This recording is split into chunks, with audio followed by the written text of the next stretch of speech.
Okay, I know that there are some senators that would like to make a statement or two, and I'll allow that, and then we'll close it out after that. So, Senator Parent, I know you wanted to say something, so I'll recognize you now. Thank you. I'm number 6, am I on? Yeah. You're on. Thank you very much, Mr. Chairman. Well, colleagues, I sort of feel like where I sit that it's kind of like an Alice in Wonderland moment where you've gone down a rabbit hole and through the looking glass, everything gets wavy and seems really confusing.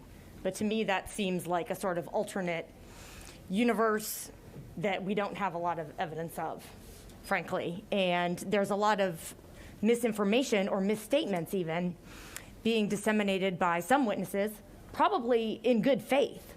But when you investigate further, you realize that this is really not a surprise, because if you've read the affidavits that have been filed with a lot of these lawsuits, what you will find is that people see things that they think are suspicious, but they do not understand the elections process in Georgia. And once that gets investigated, you find out that what they have actually seen are things unfolding the way that they should be. And I just would like to mention just a couple of those things. First of all, in the video that we were shown, as I mentioned to our Whip Gooch, the Secretary of State has issued many statements about all those things that were raised in the video. And the Secretary of State says our monitor was there. And in fact, since this morning, they've identified the person. It's a young white guy between 25 and 30 wearing a blue jacket that is in the video. That is their monitor that was there the whole time.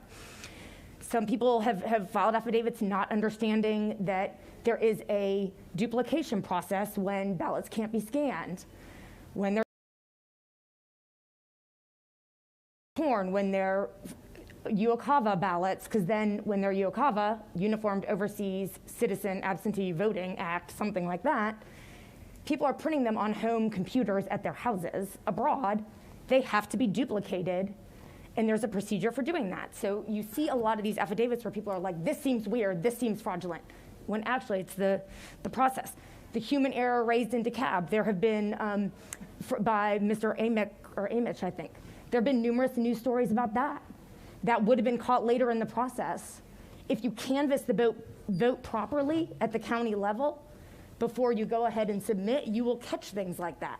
And that discrepancy would have been identified even without, and I'm not saying he didn't identify discrepancy. He did. It's just that it never rose to the level of being a problem, and there's no evidence that it wouldn't have been caught. So it's not evidence of fraud. You know, people who think, oh, I didn't request an absentee ballot.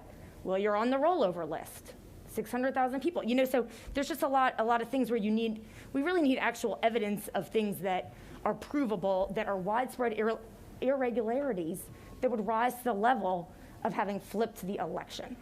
And, you know, we heard a lot about, particularly out of Mayor Giuliani, about the fact that there were far fewer ballots rejected in this election.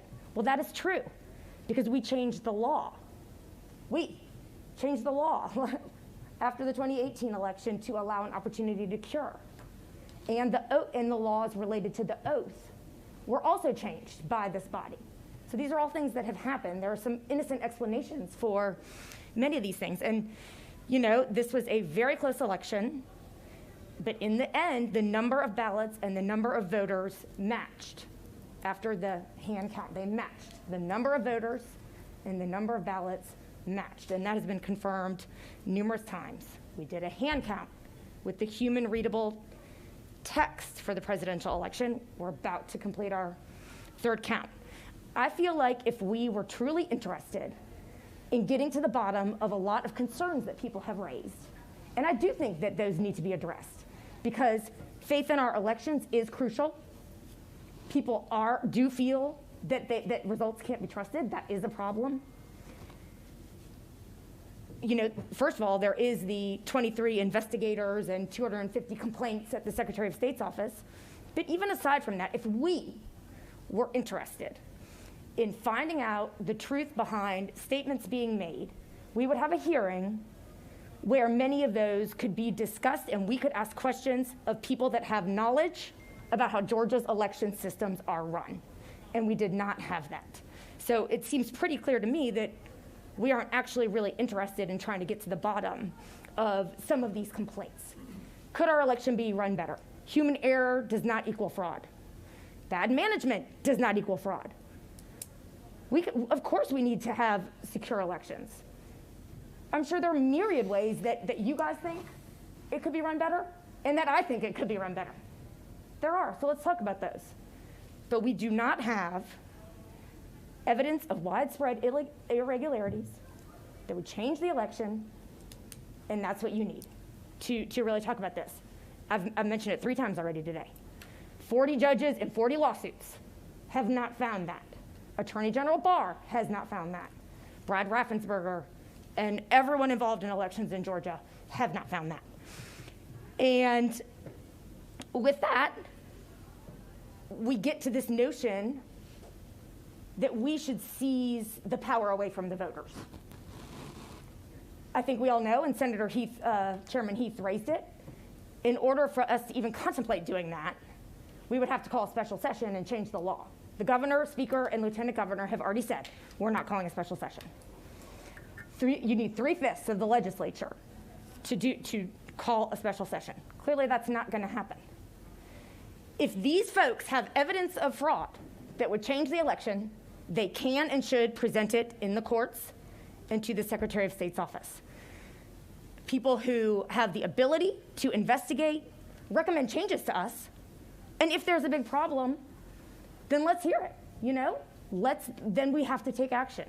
But until we have that, engaging in a lot of these things does more to undermine Georgians' trust in the election than it does to help it. Ever since today started, I have been attacked. The Secretary of State's office has had to take action as it relates to my address. And I've started to get some of the vile things that some of our other colleagues at the Secretary of State's office has. We've given it oxygen. And I think that does a disservice to so many Georgians. You got evidence, show up in court and prove it. That's how it has to be. And in the meantime, we've got OCGA 21-501F, where we have said that the person who gets the most votes is who gets the electors. And do we really want to mess around and have to redo every single one of our own elections too? I'm a little confused about that. Are none of us legitimately elected? Can anyone answer that for me? Do we know? I guess not, if we're not certifying the election.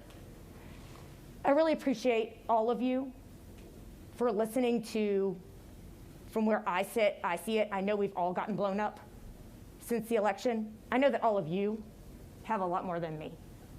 Even I have. I know it's hard. I know there's so much pressure. And I know that with the tweets coming out of the White House, it's pretty darn difficult. And when you've got US senators saying, resign, Secretary of State, it's pretty darn difficult to get up and be like, actually, the election was okay. I'm going to tell you the truth. That's pretty hard. I get it. We all are under a lot of political pressure. So I understand where you sit. Thank you for allowing me to make a closing statement, Mr. Chairman. Thank you, Senator Brass.